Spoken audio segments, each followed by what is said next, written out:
Right, a very good evening to you. I hope you've had a fantastic day. Welcome to Y254 Chit Chat Show. My name is Feline. That's at Feline Zin on all socials. And of course, if you are joining us for the first time, you don't know what we're all about. We're all about the gossip. We talk about entertainment stories that have been happening out throughout the week. And of course, we do a roundup. And of course, the hashtag is Y254 Chit Chat. That's on Facebook, Instagram, and Twitter. Find us at Y254 channel. We have posts. So go comment below utuambie unatuchukia mtaa gani and your various contributions to topics we're tackling today. And of course, at the end of the show, we're going to be sending some salams your way.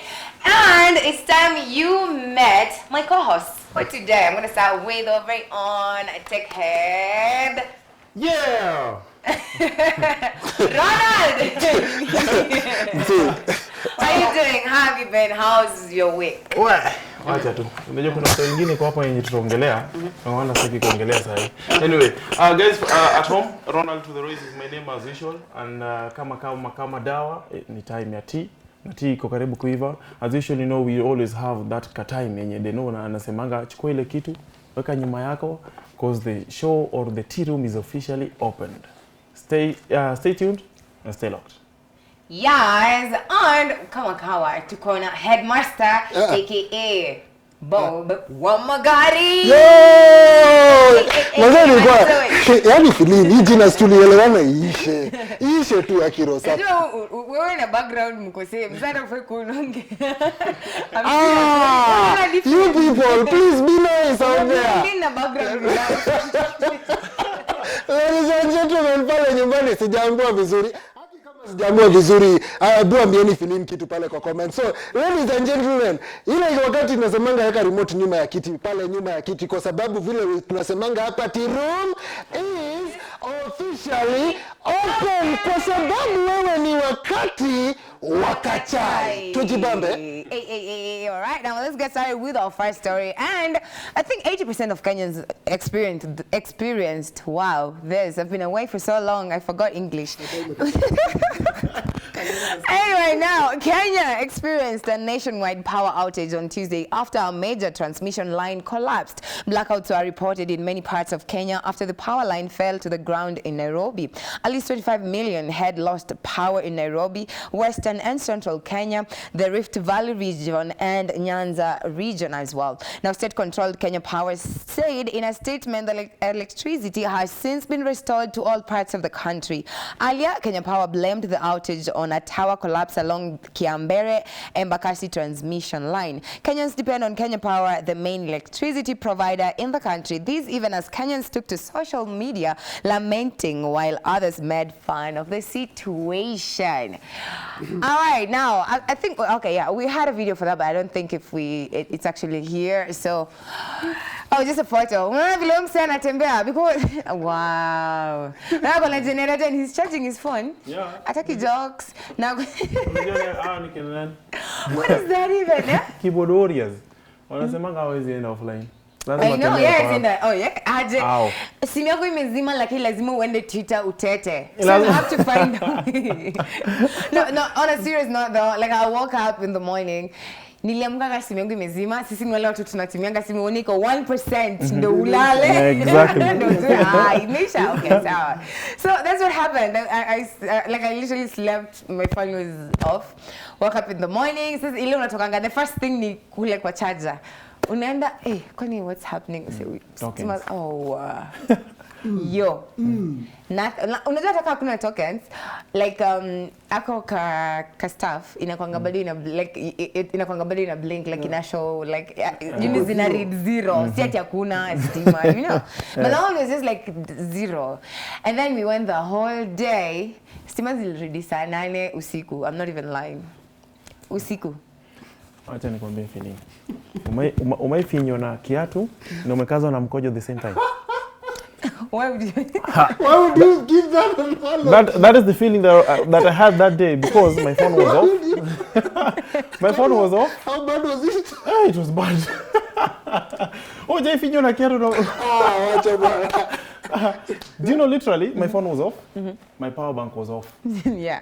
My fridge. Your laptop is off. My laptop was off. My fridge, my friend. Sasa nini omena na waruzi kapatana kwa maji. Zimemelt. Zimemelt zote. I know. I can imagine. Alafu sasa unajua to make matters even worse. It was on a weekend. Nini? Waru. Ama zimepikwa. Sister Mea. How do you I wanted to let it slide and then I'm like, is it a Mea? No, waru zimepikwa. Zita aje. Like literally, let me tell you, this is everything was preserved in the fridge as usual because it's something cooked anyway. Yeah. So you know there is always what do you call it? Maji imefreeze ni tuangaje? Ni ice. Ice, exactly. Yeah. So when stima zilienda kila kitu kaanza kumelt because zile fridge zetu ni zile za enzi zao. Maget. So kumelt omeenda ni nani? Waru ni nani? Githeri ni nani? Zikapata zote plate moja because everything is melting and is going down. Lakini na melon zote na mafuta. Lakini sio ni legit mashakura basi. Sio kuna watu bidhaa who cook like that. Si bora ameweka waru. Of course. There's everything. That's Why are you even complaining? Do you know sasa nimeanza kwa get the story gonna bring. Let me ask you. What's the difference between eating chips and fish and omena and waru? Sasa fish inakuanga dry. Yes. Ile iko ni dry tu, si ati ile ni wet ama. Wait. At the end of the day umekula chips and fish, si ndio? Iwe ni omena na waru ama chips. Anyway, the entertainment part of it was stima ziko zimepotea. Plot yetu venye inakuanga ni ile plot ya mama. So there's no form of entertainment. So apartment anakaa kwa plot. Now that we've established that, moving on swiftly. And as usual kuna kuanga na unajua tu wa mama wenye wanakuanga kwa ploti and mtoi wangu alikuwa ameenda shule so venye alikuwa anarudi there's no form of entertainment kwa nyumba so all of you are seated outside. So mimi nikaenda wapi kwa bafu kama as usual nikaenda na katawel kangu nikafunga. Si mtoto ametoka shule na mimi natoka kwa bafu. So mama amekaa hivi na what happened? So mtoto anakujambia daddy. So mimi ni nani? Si mtoto akakuja kama as usual that excitement nikamrusha juu. Taweli kaanguka. Mtoto alikuwa hewa. And everybody was saved. Everybody was saved. Taweli imeanguka mtoto ako juu. Mtoto ako kwa hewa. Chukua mtoto ama utakuwa taweli. Na wamama wako huku na huku. What do you do? Waliona stima ikipotea. That was the only form of entertainment kwa hiyo plot hiyo siku. Kuna mtu alikuwa na simu haijazima. Because imezima those no photo. Uko sure tutapatana wewe. Hakuna mali ka friend, hakuna mali ka friend. Kila simu ilikuwa imezima because excuse Kenyans they don't waste time. Hakuna nili make sure that simu zote haziko wenye walikuwa na kabame pengine ndio walikuwa minimulika na tochi bareni. And then Kenya Power mazee tufanya mazee ile kitu. Wow. Hey. No, but actually it's not them. Sometimes things just happen. Kasa Paul kuanguka sasa wangefanya aje? No, someone is saying it's sabotage. You know, yes. It's alleged lakini. Juu ya 15% sasa pia 15% of the time.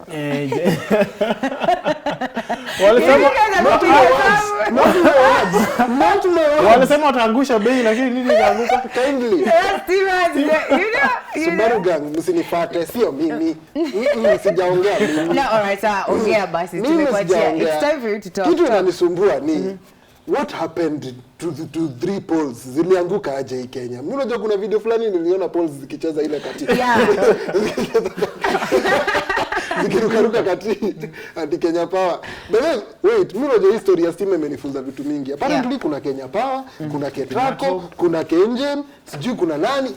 Hizi mendo kweli inapitianga wapi? Na watu wasona mnatumianga nani kati ya watu wote? Juu sijaielewa. Apparently on Monday Kenya Power said they were engineers. On Tuesday it's Ketraco engineers. Sasa who is making what and who is doing not what? Tumeumia manze jo. I know, but then do you know you guys were tagging the wrong person? You were tagging the weatherman. Msetu wa huko majuu ya stories zake. Ni mtu wa TV, ni mse wa weather. Nani alimwambia mnamtag mnasema KPLC. Mbona adari kuna KPLC? Mbona iko na KPLC? Wewe unajua wewe unakwanga kwanza every Monday uko space ya magari tuambie wewe you are among the people who went there mbio mkamfollow. Wewe msema amekaa tu hivi simu yake ikosi ding ding ding ding they followed you is like hey Kenyans hey hold up like what is happening? Gari zenyu ziko na moto. Yeah. You know what happened to this guy is it's a corporation. It's called KPL Communications. If you abbreviate that, that's KPLC. Yeah. And all the employees have the name and KPLC at the end. So what happens with Twitter is every time that when name, you want to tag KPLC, yes, so it keeps recommending if you're very popular with that name KPLC, you're the first among the search. Kenyans as usual, tag KPLC, wanaenda tu kutag mse. Follow them, tag them, complain to them. Mse anashindwa, what's wrong with these people? Kenyans. Kwanza sasa kuharibu zaidi, you know on Twitter what happens is you tag me, like Kenyans are very account number zenyu by them mnajua ngaji za stima. Juu unapata msee amemwandikia account number kwetu stima ilipotea saa fulani. Asa this guy goes ahead and tweets something about the weather. Kenyans don't take that on pass. Hiyo ni mbaya. Unatu-ignore aje kwa post zetu, alafu unaenda una tweet kuhusu weather. The guy dealt with backlash from Kenyans mpaka akasema by the way, I need to do a press briefing. Mimi si KPLC, mimi nafanya kazi na media. Let me tell you something though. Someone told me this a while back. I don't know if it's true though. I was told Kenya Power and Lighting Company is no longer lighting, is no longer KPLC. Now they just go with Kenya Power. Yes. So maybe that's why, maybe they changed their Twitter handle, I'm not sure. Because I'm told now it's just Kenya Power, it's not KPLC anymore. Okay. Sasa wanataka tuwaite aje? Wewe nini watu wa stima tunajua KPLC msitupe nini bana. Kenya Power Document Company. Inakuanga hivyo. Sasa inafaa kuwa KP. Sasa nataka tuwaite KP. Wewe kwenye muone jina inakaa vibaya. Inafaa mmezoea. Tumezoea KPLC. Usiposema hiyo LC hiyo sio stima unaongelelea. Unajua we business people lost a lot of billions if not millions. And I remember having so many barber shops, hata kama nywele yangu inakaa hivi, having so many barber shops and salons. We lost a lot of cash, so we need compensation, you know. And also wenye tu walikuwa wanafanya kazi ni walimu. Walikuwa wanafunza. Guzao walikuwa wanafunza daytime. Si usiku. Yeah, but the good thing is that people reconnected.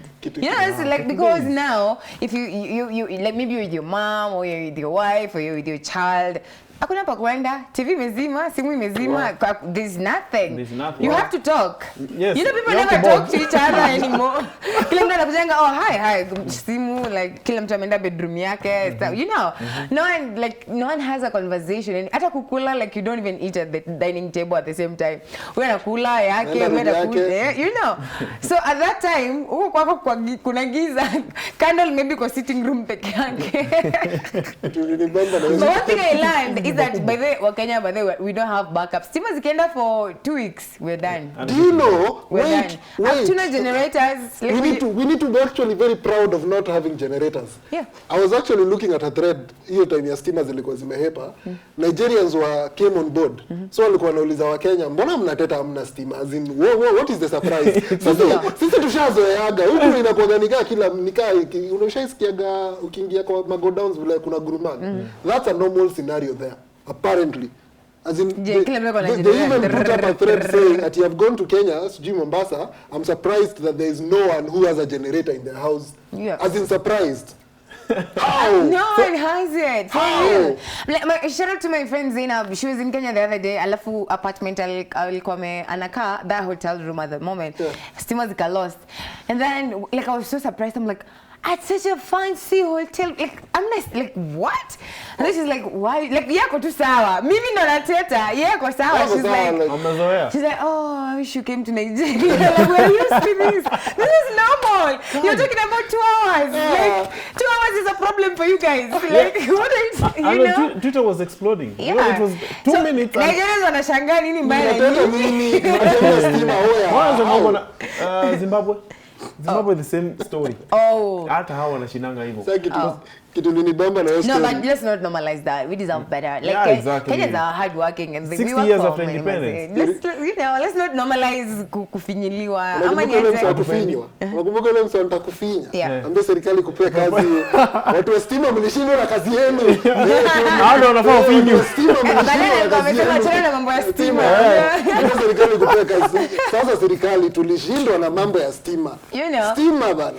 Anyway, that said, I'm just glad like we have power right now and everyone has power and we've gone back to our normal lives and now we move on to another story. Vile tu feels really move on, pia to move on. All right, and speaking of moving on, guess who's moved on? Now, it is now out of the closet that Nick and Betty Chalo have called it quits. Now, Betty, since they announced the relationship, she has been sharing photos, vacationing, and having a good time with Nick. But the dude, on the other hand, was just there to be seen. Wow, okay, not my words. He confirmed this in an interview with a local tabloid where he said, "We've enjoyed a fantastic relationship and we are figuring things out. We are still good friends." Okay, can you imagine? So tulisema aje kwa hisho. Na sisemi watu mtaachana tu, that's not what I'm talking about. Tulisema ukiachwa ama ukiachika unafanya nini? Nyamaza. Wow. Sema unaoga unarudi sogo. Sogo. The sweet. Yes, thank you. Unaoga unarudi soko. Soko mwili. Stima zilienda yenyewe. Kanairo happened. We are figuring things out. Hey, Nick, Joe, say, you cannot just do that to a girl, boy. Nick. No, but we're good friends though. Like, you know, like sometimes we need to accept if things are not working, they're not working. And as I force things. We're not forcing things anymore. It's 2022. Nile Nick wa ile wakati ingine waliwachana. No. So Nick Ndeda. Oh, Ndeda. Yeah, Nick Ndeda. And not Nick Ndeda, the one who was at XFM, no. That's a different Nick. We're mwenye kwa TV, the beard gang. Exactly, yeah, mostly. Nick ni wengi. Nick Mutuma, Nick Ndenda tu. Okay, sawa. Whichever Nick it is. Tafadhali wacha kuumiza Betty Chalo wewe. Betty anatupostia picha nyinyi vacation, kumbe wewe But Nick said, hadi kuna msalimambia arudi soko akasema, say that is overrated. We don't do that anymore. Like everybody's doing that. You gotta be different. So what is he going to do? Take time to heal, dude. Take time to figure things out. So they are figuring things out. Because they're still friends, they might actually get back together. Sometimes we just need time. Ama nieze ron. Oje break up na msee na mrudi? Haji. How would you do that? What do you mean? You've never gone back to an ex ever? No, you never go back to exes. Why not? If you move on, you move on. Just the same way you told us that KPHC moved on. So you just move on swiftly. And that's what I'm saying. And yeah, Betty and Bigo have a character development.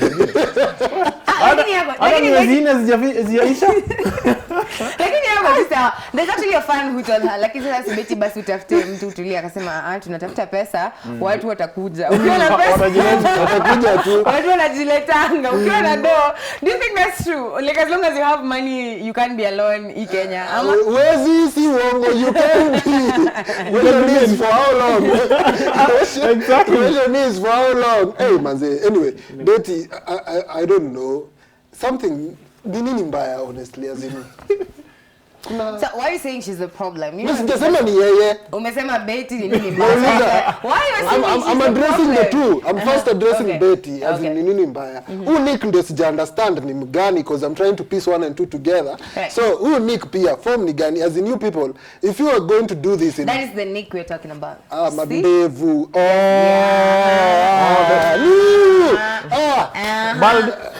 Bald and Mandevu. Shine your head like wanasemanga hivyo ndio hawa. So wacha nikwambie ukiwachwa achika. If you're figuring things out, figure them out. But it's washaachana but they're figuring it out while they're not together. When you're wanaachana. They want to figure out on their own. If you figure things out, figure them out personally. Wachana na media wewe.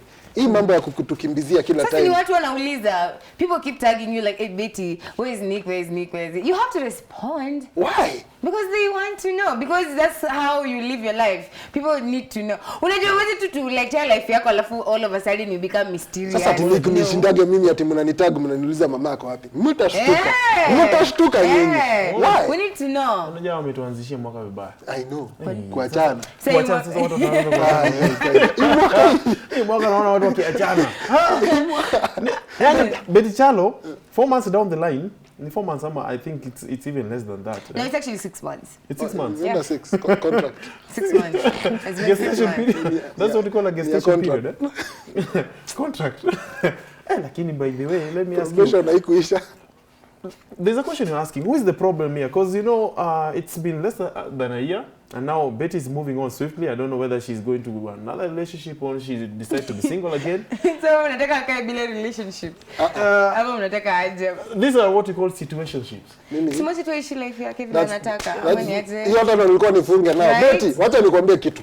Kama umeamua hiyo ndio kitakuwa 2022 slogan. Songa nayo. Mtu asikwambie kitu. Iende vile imekuja. Mtu akikuja ati nini drop and move on. Nick the same. Ikikaa mbaya weka chini. Songa nayo. Mtu asikuweke ati hivi. Akionyesha indicator pia wewe piga yako tukienda sana. Mtafigure things out as we go. Mkipatana huko kwa hayo pia ni sawa. But she rumor that anaweza toa ngoma. You know, now that everybody's singing Betty anaweza toa ngoma. Alafu kidogo pia maybe anaweza run for women rep huku na Kanairo pia you know. By the way, hiyo ngoma isikuwe tight kama kifiniko gani. Wewe because yeah, it's relaxed. Yeah, it's tight. But mapenzi yake by the we don't do that here. Aki, simulisema huruma tu ibaki estate. Hivi mnakuaga wabaya. We're even done. Simuliza na Ron. Okay, now let's go to another story. No, you guys remember that guy who Jalango gave money akajama akasema anamrudishia? Ule mwenye alikuwa anatusumbua huyo jamaa. Anaitwa Mboya, Vincent Mboya. Amedu. Well, he's making headlines again. What? All right, now Vincent Mboya, the young man who retained 18,000 bob given to him as help by Jalango, has reached out to the public to help him and told a local blogger that he owes about 22,000 bob to a local shop, mini supermarket and Chama. Mboya returned the money to Jalango, claiming that he had disrespected him before offering to help. Last month, there was a back and forth between Mboya and comedian Jalango over the 18K, and that the latter had given out as help to clear rent arrears. The 21-year-old, however, accused Jalango of disrespecting him while issuing the help because he called him out for seeking sympathy instead of working. But Jalata alimwambia, you know, people don't actually understand sometimes. He's like, you know what, you gotta work for your own, like nakusaidia, but you know, sitakuwa nakusaidia daily, so I'm giving you this money. But he's like, lazima unisomee ndo unipe pesa yenyewe. Si ungekaa tu you know what, in fact nakurudishia hiyo pesa. Mimi usiniongelesha hivyo. And guess what? So he's since moved on to like from July. So now he's seeking help from Kenyans. He's like wasi. But then aliibiwa, like alikuja kwake akapata, you know, nyumba imesafishwa. What's his main act? So I don't know, like do you think he's cloud chasing or this guy just like really needs help? Like what's happening? Philin, wacha kuna needing help na kuna hiyo kiburi yenye alikuwa nayo hiyo time. You know, there's something that we always say, your history, as in your history will judge you. Let's hope that it will not judge you harshly. Yeah. Now, wakati ulikuwa na shida, you genuinely came to the limelight, you asked for some help, somebody offered to help, you became rude and you decided to say, oh, 18,000 sijui nanipea na madharau, oh, nini. Nakupea pesa yako. Hata na nikutumia wapi? So he was asking that. Yeah. So he was doing number ya Jalai. He asked for his number. Then they're like, why are you looking for his number though? He already helped you. He's like, I want his number so I can send his money back. So now, sababu, Jalango asked him to work. And do you know that he made sure that venye alikuwa anamrudisha do, it had to trend again? Because yeah, of course. He was on Twitter, by the way. He trended on Twitter vizuri sana. Ama ni msanii in the making. Ako job, mse ako wera man. Hii kiki. Anatafuta kiki. Hakuna vile unaweza tusumbua miezi. Tunajua imekuwa irrelevant. No, but then you know people don't understand the cost of fame. You know people, you play with that until you actually get famous.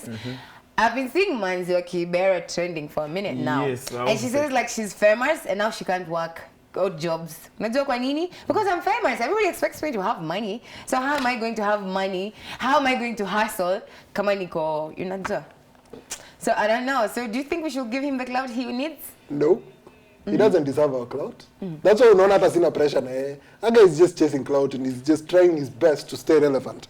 18,000 story flopped. It was bound to happen. It was a short story that was bound to end one day. Yeah. Sasa isha end, so he's looking for relevance. The unfortunate part, you're looking for relevance in Kenya. Yeah. Utapata your relevance at what cost? At what cost? Umenotice hata mimi sijaongea because haina sukari, si tamu, like there's nothing. This guy Haina yogurt. Haina yogurt. Okay, yogurt hiyo Stories za yogurt. hata hizi simu. Sasa tulisema urume bageste. Tomorrow sasa mnafanya hivi on set. Hata hizi simu tuongee nao. Hapana, kuna vitu. Alienda kwake akapata nyewe kumefagiliwa. What do you have to say about it? Yeah, and then he's like, you know what? Like, but you know, that's like the perks of being famous. Kwako kumefagiliwa, what do I do? Oh, people know me somehow. Like, I may not have like a big following, but some people know me. Reach out, tell them to help me. So Kenyans do that all the time. But Mali anaribu ni. Kuna mwingine aliambia juzi ni nani Betty. Actually, there's someone asked Betty to pay school fees for some kids, and she was like, yeah, I'm gonna do it. How many are they? Like, there are 5 kids, and she promised to sponsor them to pay for their education. And then someone else nimemwona pia na placard anatafuta sijui 9 anatafuta the last sema sijui ni 9 pia. You know, amejifunga kwa ofisi. yeah, kuna wengine tena. So I think it's a thing. Like nowadays you just come out, you're like, I have a problem, help me. Kenyans are like, oh my God, you're suffering? What's your account number? Like leta huku, you know. We're going to do that. Tufanye ile kitu. Mimi naitwa Bobo Magari, sina magari. Haki sasa simeniandikia mahali yake honestly. Naweza andika placard hapa natafuta gari. Tuweke pay. Lakini gari hakuna mtu. Wewe utakuko na do. Mimi siwezi cha. Wewe unaweza changia gari. Sasa na kama kila unapanda matatu. Sasa kama kila mtu anatokea na plate yake, si hadi mimi wacha nitokee na. Wewe uko na gari ni full una. Hiyo tunaweza kuchangia. Uzini haraka. Ngata. Mimi okay. Jiweke no. Sasa ile mafuta ukisema kwa and it is on national TV. Jiweke box. Mimi niteleza. She owns a Tesla. Stima ilipotea. Stima ziko. Stima iko. Stima Na ni electric. Vincent Let unatusumbua. me tell you something. You're not even like, this is not even funny. Like, you see a country like South Africa, like many developed countries, and South Africa, now like South Africa because it's in Africa, right? They have an electric train. So stima ziki lost. You know, hakuna mahali mnaenda. Mnatulia tu. Mnakanga tu ndani ya train. So imagine ikuwe kama hiyo. Kuna moja kwanza, so si tuwepoa tu na yetu. Bora nifike, inaitwa bora nifike. Sio kama tukisumu. Kuna mzalini. Lakini umefika. Kuna mzalini bamba. Imagine Imagine SGR ingekuwa stima zipotolee huko kwa kichaka. Mlale huko ndani juu ya stima na Kenya Power. Hiyo mbaya. Diesel to the go. Diesel. Bora tufike. Sometimes you want things that you are not even ready for. Yeah, exactly. Hakuna backup. You get an electric train. Stima is lost. Unajua milango hazifungukangi. Uko ndani, Anyway, in such scenarios, it's good to what backup zao anyway. It can't be really that bad. No, but you'll be stalled for a moment. Before they figure that out, mutakaka. I was for 24 hours, remember? UK, do you know in the UK, apparently they monitor news and big shows. Like now, Sai show inaendelea, there's somebody at Kenya Power who's monitoring what's happening. And immediately we go for a break, ama we take show inaisha. That guy has to make sure every grid is powered because wasa wanaenda kuwasha zile keto zao. Kettles, they have to keep those kettles running. Juu ya chai. You know the Britain demand for tea? Yeah. Immediately after news, msana kuangarada hivi. Hadi unaona grid. I was watching a docu about it. The grid gets demand immediately. Juu kila mtu ameenda kuwasha keto. See what I news when you know. Everyone goes to switch on their kettle wakunywe chai. Let me tell you something. Look at this. Look at this way. Sisi already kwa set tuko watatu, si ndio? Na behind the scenes there are many people. Yes. Na behind there are other people. So if it's just one station, there are many other competition And then people at home at the same time. Yeah. And people at home. After news feel, you know, so kila mtu anaenda ugali nilikuwa napika. You know, so everybody just, you know. They are there monitoring. News zinaenda kuisha. Aki make sure. Make sure stima iko. What was kose chai? Like in China, you know, there are 600,000 radio stations. What? 600,000. So I'm like 600,000 when you're unachemusha chai.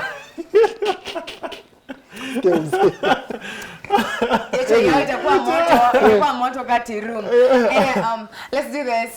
Because of that, we have another exciting story. Okay, you don't want to miss this one. This is so funny and weird, very creepy and funny at the same time when you come back. But right now, we take our first break on the show. Stay with us.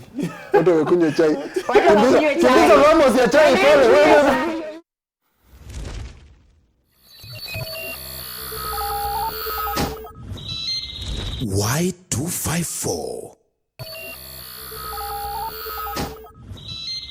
Y254. Imagine. All right, thank you so much for staying with us. If you're just joining us right now, you are watching Chit Chat right here on Y254 TV, your favorite youth channel. We're on social media as Y254. Talk to us. You have posts. Go comment below and let us know your various contributions to topics we're talking about today. And of course, the hashtag is Chit Chat. My name is Feline at Feline Jean on all socials. And of course, I'm hanging out with Bob Wamagari and Royce Music. Our very own rapper right here. The OG. The tech head. The tech head. Kuna watu wanasikia tech head, wanasikia tech head, and they're like, what are those? No, really? tech head. But I really like how she was rhyming, the both of us. Tech head and then headmaster, right? Those tulisema aje Pigane tafadhali. This is headmaster man. Mimi watch tu record. Kama drama. Kufanya trend. Alafu next week mkuje tuongelee. Unaweza taka nani win? Feline. I'm not big size. I don't do that. I don't play favorites. No, I don't play favorites. I can never choose. You to one. Anyway, excuse me. All right, now I told you guys we're gonna have a crazy story. Now let's talk about it. Now a customer has called out a loan app that is in Nigeria actually after they put out an obituary declaring him dead. The customer named Chinedu Azuwike said the repayment of the loan was overdue by only 5 days, and he came online to see an obituary with his name and face on it. The obituary announced that he died on January 4th, 2022, and will be buried towards the end of the month. Chinedu has vowed to never pay them back for the 6 ton they pulled. And I quote what he said, "If I pay them, let the obituary be real." The debtor swore as he called out the loan app. Talk about taking things to the next level. Ngoja. Tafadhali yetu. Wazee zekoto ni poa Kuna msee alisema, "If it were me, I would sue him." That's how I said, "Huyu ni mbaya kwa loan." Atalipa aje loan? That means akikopa tena another loan app. Sasa ataika kwa nini kwa kaburi? Akienda sasa baby mimi sizilipa. Si washa sema nishamaliza. So how do I pay? I'm dead. They meant all them names. Hii ni game change. I know, right? Like what is happening in Nigeria? Like, I mean, come on. Bob. Yaani mimi mniandike nimekufa, alafu mnataka niwalipe leo mko na mchezo hata. Why would you do that to somebody honestly? As in sisi hapa tuna struggle na tutapigia contact wako wote. Wewe huko kwenu mnako. Unapata create WhatsApp group alafu tuwaadi. Tutakreate WhatsApp group. Huko nyinyi mnaulio. Nyinyi mazosibike kwenu kwani haina kazi jo. I know, right? That's a bit extreme. I think Feline, this is what happens. And then I notice that maybe I was also part of it. Unajua wao kupigia from all angles, right? And then nowadays unajua Trukola wanga inaoleta kama spam. Yeah. Right? So they block them automatically. Exactly. They don't get through. They're blocked. I don't think say. Umse wa block kwa line zote everywhere. Asa kusema pana.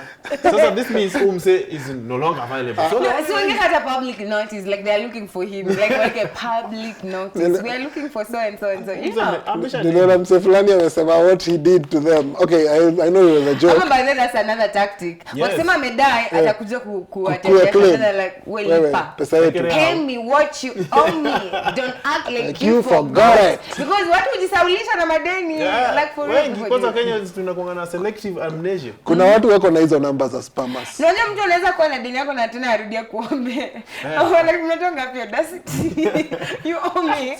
Hujanilipa, unaachilika hujaikopa tena. You're like Niaje Filini. Unaweza nisaidia sana? Unajua niko na deni yako Filini. Wengine Unajua iko wewe usijali. No, man must live. So man must survive. Yeah, man must survive. So even if it means I'll be able to come back to you, and you're the only help to my situation, and then let me know. But can you talk about January though? You guys are forgetting. Like that month in 72 days. No, Filini. How are you people surviving? Okay, kama uko na ujanja, tell everybody that is watching. No, I will blame you guys because in December. Ila anasema yeye ana fair Monday. Ajisemaje tu mapema. Muone vile mtafanya. Ila I'll blame you because in December imagine skuma ilikuwa ina taste kama 40. Sasa inasikia ina taste Black Forest. So wewe pambana tu na hali yako mama huko. Salad. Ina taste salad. Ilikuwa salad. Sasa hii ni main course. I can't imagine main course. No, but you guys are laughing, but it's not even funny. I was talking to my sister just yesterday, and she's like, "Do you know we have like really bad spending habits? Like, there are countries you'll never see this because if someone knows they're going to go for a vacation in December, they start saving in January. Do ya kwenda vacation. Sisi ile salo. Na ninafai kupush for January. Ninafai kupeleka mwenyewe. Haki. It's January feeling then just understand because right now kuna best yangu wenyewe kiatu imechapa viraka paka huwezi jua the original color ya kiatu ni gani. January tu tuko na shida moja na employers. Aki advance ni kitu ya kunyima mtu surely. Wacha hata hivyo. Surely. Unajua sisi tunilipa lini? Tulipa 20 December. Amda alikuwa anauliza mdosi wake. Kwani advance ni kitu ya kunyima mtu surely. Kwani kitu ya kunyima mtu pia. Nikajibamba December ati the definition of a wizard is my employer. How can you pay me on the 15th of December? They expect me to carry on up to end of January. Up to 45 days. Do you know? No, you can know Shago, but it's wise. So maybe watu wanajua umetoka Nairobi. So you have money. Exactly. Kila mtu akazile za nipe unaanga tu. Unajua sisi ni wale watu na mlikula kila kitu. Kukulitoka na Ushago ulikula. Sasa wewe unapiga bei. Ungeuza. Wale vile mlirudi na kuku na mabox. Mlirudi na kuku na macartons. January nani ananunuanga kuku? Sasa si wale watu wametoka nazo ocha ungeweka vizuri. Sasa hii uko busy hata ukiuza punch uko sawa. Kila mtu shida si kuuza. Maybe mtaenyo hata buy but kuna ile neighborhood ukipeleka wanaweza buy. Wale wajanja itaenda. Ballers. Ama ngaza ballers. Okay, business start. How is that? Watu wakidhorai ni ballers unajua. Hiyo ni mbaya. Huko hizo toka punch. Gidera uzwa samosa ya gideri. Unaona kama ya mchele, unaona kufungua. Una bite. Mimi kitu nimekutana nayo na sitawadanganya roho safi. Coke. Ya Githurai yaki honestly coke. Unafungua coke unakuta ni strong. Hiyo ndio nimeona. Unajua mbona hii kitu ipati fomu. Watermelon literally ni maji iko ndani. Haki, surely bale the creativity mko nayo hii Kenya. Ngoja, watermelon sio una feel aje? Wewe pia unatuchocha. Iko simu ukisha empty. You just empty the whole thing and then unashikanisha. Ndio mwagiki. There's a way to seal it. Unaona ukitoa nini? There's a way you screw it and then ukishatoa wako kanini kaju, you una drill uko ndani. Unatoa hizo vitu kama uji. Unatoa kama uji and then now you repackage it. Shida ni mbaya. Shida. Hizo uji unauza kaju ama wewe. Hiyo ni cocktail. That's a business. Hiyo ni cocktail. But like sisi mbona tufanyie. So there is what you call the content and the container. So kuna container as the fruit. But that's one of the oldest tricks in town. Temol kuna buy kiatu. Unaona zile za street. Unaona hiki kiatu legit inafaa kwa it's not less than 3k. Mzee anakuambia so tano like hata kama uko na hiyo so tano unasema nitacall tu mama nitumie fare ama bro ama you know. Your Air Force. Unachukua hiyo kiatu wanakuambia hauna place ya kuweka anasema acha nikupackage. Ukienda bro. Matope mlinunua simu Nairobi. Simu za matope mmenunua hapa nje. Unaona zile viatu za zile zimezeeka, zile zenye non, zile hata zile za kutupwa, zile machoko shuva. Hizo. Zile za mali. Una change yangu bas. Unaona hiyo kiatu? Wana switch. Sasa zile vitu market. Hiyo kiatu ni moja inakuwaga ikiuzwa all through. Lakini hizi zenye huenda ni hizi zingine. Na zimepackaged na the same shopping bag. Una shopping bag, wacha nikuwekee. Wewe good customer, we love good customers. Hata urify marafiki zako wakati unapewa hii story hapa. Ile shughuli inaendelea hapa. Wewe na kiere na usonge manze hapa unajua ni bei safi so uenda ukienda. Kierere. Kama mwingine zikisikia. Kierere. Hata kwa gari huwezi fungua. Utole wapi? Ufike kwa nyumba. Ukifika kwa nyumba tu hivi, viatu zinakuwa open shoes. Ukiingiza miguu zote ziko nje. Nairobi. By the way, guys, be very careful out there. It's tricky, but actually story ya January, me by the way kitu nitaambia watu. Hivyo Philina amesema, we need to get that culture. Yeah. Itatusaidia sana. We need to do better when it comes to serving. I'm saying this not that ati because of anything. Ni ile naona like mi pia si ati I'm better. Mi pia sina. Msemi ndio kila mtu anaombana like si wote hatuna. So I'm like, you know what, we need to do better. Like tuachane na hiyo. January has to in January the way it is January. I think unajua inafikanga time in life we have to talk about things the way they are. Yeah. You know, our form of employment or our employers or the kind of money we take home is not money you can be able to save. It's just hand to mouth. So if you can December, the same salary, that's what you use for your transport, you use for your shopping, you use for everything. If you get January, the name always suggests itself in January. Inaitana. So, mnaanza kuitana tena, oh Bob, najua niko na deni yako ya so mbili, niongeze so mbili nyingine, niongeze 100. Itakuwa for so. Itakuwa punch. Ndio tuongezee alafu nitakulipa ikiwa punch. Wacha unilipe ikiwa punch. Wow. Yes. Nairobi. January. But anyway, it's the fun of it. Sometimes it's kind of the fun of it. The fun of doing things in December way. It comes back to haunt us in January. So I know you overspend, like you still have life. Like unajua utakuwa na school fees, utakuwa na rent. Kwanza hii mwaka. Utakuwa na bills. Utakuwa hii mwaka. Huyu jamaa kulipa mbona sio umemweka wapi? Obituary. Na baada ya December simulisema hivyo. Mwaka hii mwaka shani yangu. Ndio hii sasa yako. Sasa unajua kumbe unaweza pangwa. Landlord anakuja anakuambia msee. Utalipa ama December ziko unakula kuku. School fees ndio hii na anakuja mnakaa nyumbani mwangaliane, you know? Do you know even in Nestos ngoma zimepungua. Zile debe watu walikuwa naweka. Wamepunguza. Ucheze ngoma. Sasa ndio watu wanaanza kusema bali nyama inaletanga cancer. Unajua? Nyama inaleta. Joggers ni wengi kwa barabara asubuhi. Wale wamejoin gym. Mimi mko wengi. Sina do ya gym by the way. Nyama inaletanga cancer. Sukuma is very good for your body. Do you know cabbage is good for your stomach? Skipping lunch is good. Hata sasa unasikia unajua pizza inaletanga upele. Skipping lunch is good. Skipping like making your own lunch. Ile sapa unaweza beba na nini lunch by the way. Very nice. Kumbe unaweza kaa bila kukula breakfast. Those are my New Year resolutions. What are these? You people. By the way, it's very simple guys. One of the remedies for January. Bread is bad for you. Yes, just do this. Just go and take porridge and muhogo or raboni. That is in the morning. Mazina shikilanga tu muka cement, kasi miti. Well, it's tough with heartburn. Ndio ile heartburn itakukimbiza. Kuwa na acto hapa standby. Uko na heartburn, like viazi ziko na heartburn. How do you like wash it? Kuwa na acto standby. Acto beba stock. Bene actors are on high demand as we speak. You know that one you also pay for. You know. Tunapunguza kuspend. Ndio bado nasema tunde to buy acto. Unapiga. I'm sorry to say but you know during those days the Kambas, this is how they used to survive because they were long distance traders. Walikuwa wanachukua nini wanachemsha na mchele na chemsha. So now kutuambia aje wewe. Kutuambia aje. Unachukua honey ama asali unachemsha na mchele. And then if you eat it, it stays in the body for longer. I remember those days. There's a song about that. Exactly. It's from Jamaica. Yeah. Rice and honey. And then you sing about it can be honey. What do you mean? Yes. But it actually makes sense. Ukikula, you stay fuller for longer. Yes, for longer. Sikatai. Mnajua asali ni pesa ngapi?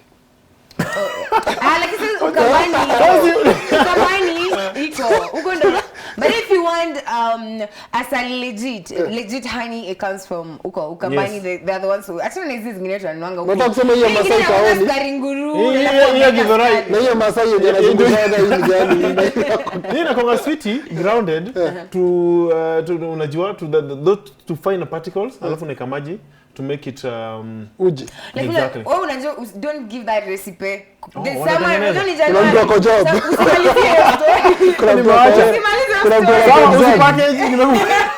Kuna mtu ako okay. Don't give us any ideas. Alafu wende weke honey from Kitui.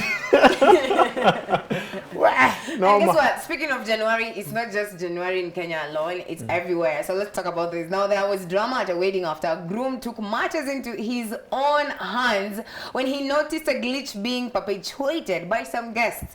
Now, the groom went after several guests who were seen picking money being sprayed on the bride by a man. Now, in a short video shared on Instagram by Njaaanuary blog, the groom first wedded off a lady in a yellow dress who was dedicated herself to some cash lying in a corner. However, he abandoned the bride and gave the lady in the yellow dress and some other serious challenge after his wedding off did not seem to discourage their actions. While his bride continued dancing with the guests still spraying money on her, the groom took upon the job of safeguarding the sprayed monies upon himself by standing the watch.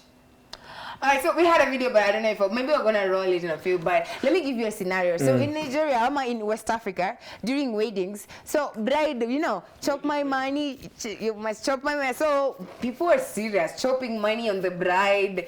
Groom akakai, unajua sasa alikuwa anamwagedoa alafu wao guests wanaokota. Cause like, say, unaokota pesa yangu. Alikuwa anapiga. Tokeni hapa hata hamna adabu like. Harusi ni yetu, sio yenu. Anaacha bibi harusi. You know, like, on your wedding day, you have to be courteous. Hata kama unakuanga na katabia kingine, you act nice, unakaa hapo beside her dancing. Alisema nini? Honeymoon is not gonna pay itself here. Haijalipa. Kuna tabia tu nyingine huwezi ficha. Kwani mbona ndio example? Mzee ka example. Wewe mmoja wa nyumba unajua kuna tabia zingine bado huwezi ficha. Unaona tu zile pesa zenye umekuwa ukisave so that you go siku ile una wed, you make it rain on her, right? Alafu now on that same day you're making rain on her. Alafu guests ndio wanakuja kuchukua do. Dokubali. Sasa only groom. There it is. But let me tell you something. It was not even the groom who was chopping the money. Ni guests. No, Ndio wanachop money on the bride. Yes. Na make sure watu wasichukue hizi pesa. That is like pesa ni yetu. It's like mbona mnaokota do yetu? Pesa ni yetu. The embarrassment. You guess. I know. Like what is that even? But in January, you understand, during January, like Dennis. Pesa haiwezi kuwa inarushiwa. Situshaona na bibi. Tumeambiwa we are now one wife. Tuko pamoja. So wakifanya hivi wakirusha dhao, hiyo dhao ni yetu, sio yako. Na kama unaokotea. Nani? Wenye wanaokotea kama they're picking food. Tuokotea, tulikuwa tumempea kazi. No, you guys are getting married. You don't have to be interrupted. Like unaona. Because unajua wenye maandiko kazi ni one cameraman, Asha. hapo, Asha. Cooks. Wako kazi. Wako kazi kama kawaida. Guest akuja na zawadi acha kutusumbua hapa. Unafuata pesa yetu kwa nini? Dance, music is playing, the DJ is playing, si ndio? Kwanza DJ ako job. So DJ ako job, anacheza ngoma. You must, let's assume it is, you must chop money. So ni groom hakuwa na kazi hapo. So kazi yake ilikuwa ni amekaa hivi. Ndio alikuwa jobless. Alikuwa jobless. So the only job is safeguarding. Ladies, I hope you're seeing this, right? He was jobless. Look at it from that angle. The lady was dancing. The guest was chopping money. Yes. The ushers were making sure everybody is okay. Yes. The guest was supposed to bring money. The DJ was playing music. The cooks were cooking. So what was the groom supposed to do? Dance with his bride. No. Bride. It's your day. The money was being chopped on the bridegroom. But on the bride. On the bride. So wakimwagia bride pesa, wewe kazi yako ni collections. Collections. Akwa naokota, hataki tu watu waokote. Ukienda kuokota na kuchapa. Wewe, toa hapa mkono. Wewe unaibisha watu sasa. Embarrassment. Sio? Hiyo sasa hiyo bad. Hiyo bad. Now you agree Hiyo with me. bad. Mbona usiokote tena sasa? Amevuka mpaka. Amevuka mpaka. So huyo msee inafaa peleke tu mahali achapo viboko zingine kwa bla angeoa. I don't like your pants. Remy umesema nini? That's not nice. Aenda chapo tu viboko zingine na the in-laws. Bado huko ndio watu wanachapangwa. Yeah, huko ndio inafaa chapo. What do you mean? Si viboko. Ama si huko. I saw some place where if you do some wrong things during those times unachapo. I think this is Sudan. Ukichukua demu ya mtu like me my sister achukuliwe na tujaja kuja kwetu. Huyo kijana atafurahia. Huyo atafurahia. Huyo tuna deal na yeye vile inafaa. Ngoja, hiyo contract tupewa Sudan. Bas. Huku Kenya watu wana How many people are not legally married here?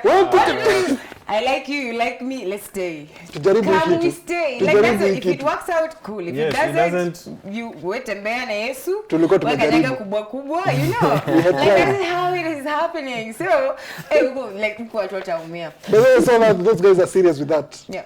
Heshimu sisi. Sisi ndio. Yeah, but Sudanese are very strict on many things. Even dating their women, they don't like other people dating their women. Like they do not like that. And then like I mean, anaweza kwa juu ya dem. But akikuona. Patana naye atuweni nani na huyu like anaweza wapiga nyinyi wote wawili like we don't do that here. Yes, you know, we don't do that here. In fact, Kenyans who are there, they date each other. You cannot never you date cannot date a Sudanese woman. Like it's really that bad. I don't know if times have changed. It used to be like that. Maybe it's 2022 and things are slowly changing. But in their country, it's very hard. Like utapigwa. Roundabout za code. Don't try that. So unaona like ile unaambiwa before you travel to Kenya, okay, this is where to visit. Masai Mara, you visit here. So uko like you need like okay, the do's, the don'ts. Don't date. Na kiboko by the way uko. Do you know those guys still do kibokos? Yeah, yes, and they do. And they're very strong. Zinaitagwa kafara. Sijui ndio hiyo kanaitaga kafara. Yeah, most probably. Hiyo kitu apparently hadi unaandikianga kwa passport. Unaweza andikiwa viboko 6, upigwe 2 leo na zitaandikwa hapo ndani. Those guys are that bad. Yep. That bad. Beshte yangu alikuwa ana supply nini huko, akaruka roundabout funny sana. Ni taya ameweka taya. So literally huyu ni Mkenya. Anashindwa mbona mnazunguka hii kitu na kunaweza enda hivi. Alishikwa. Akapita. Alishikwa 6. Oh, here we go. We finally have the video. You see the guest is chopping money. And guys, what do you want to pick? Okay, we actually have a audio, so let's have a listen.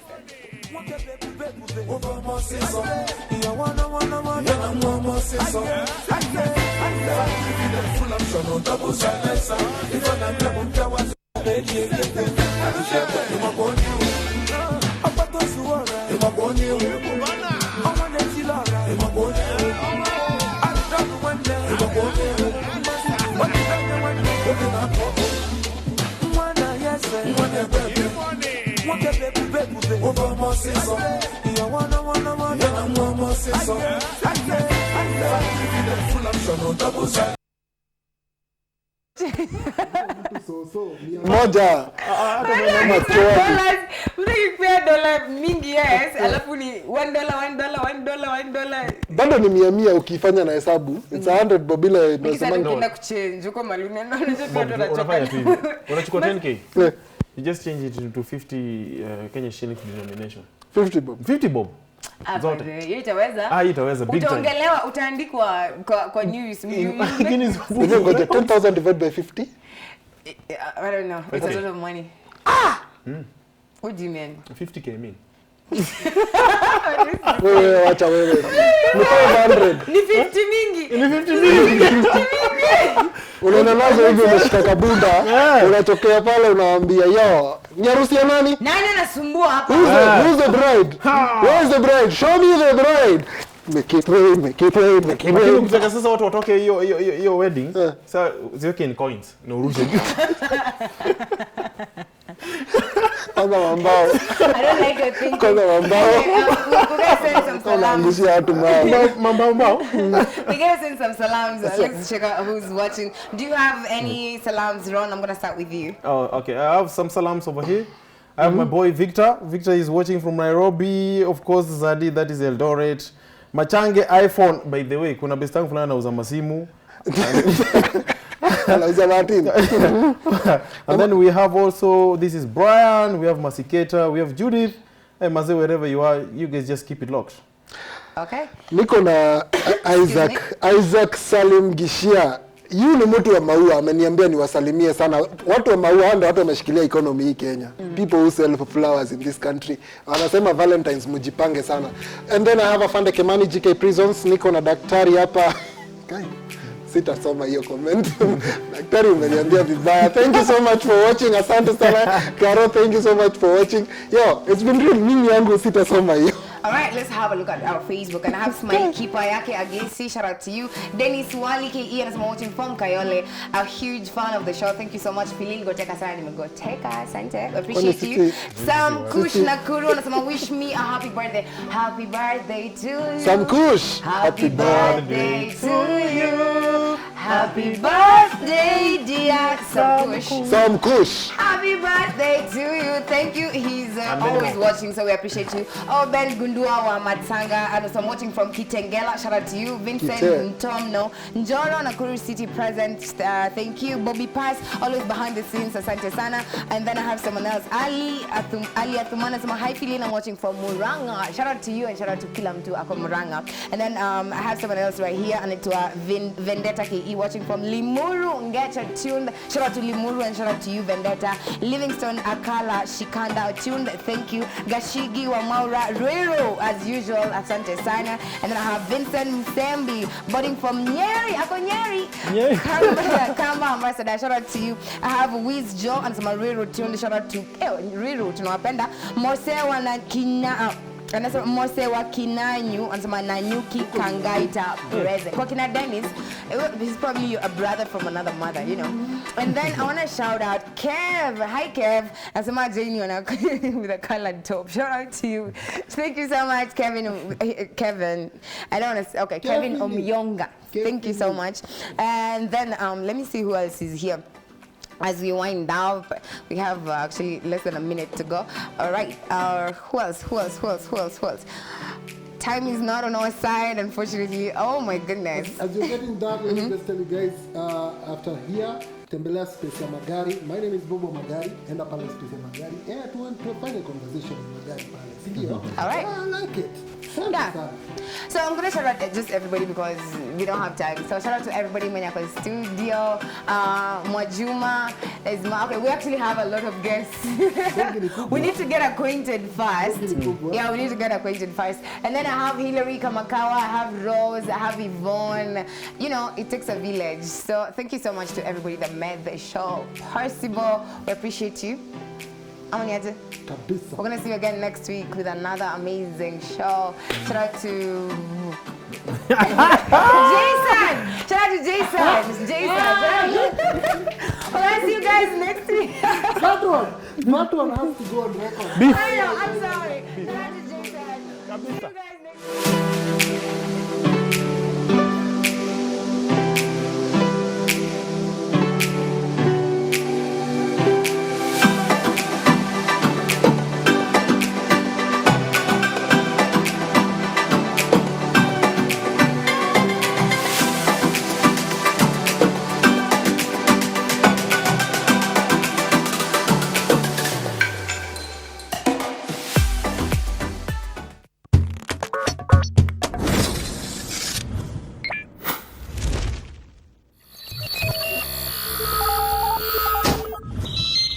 Y254 Imagine. Ili kupata sikiza tune hii ya Bariki mpiga simu, bonyeza *811 *963#. Baraka zinapowaendea watu, Mungu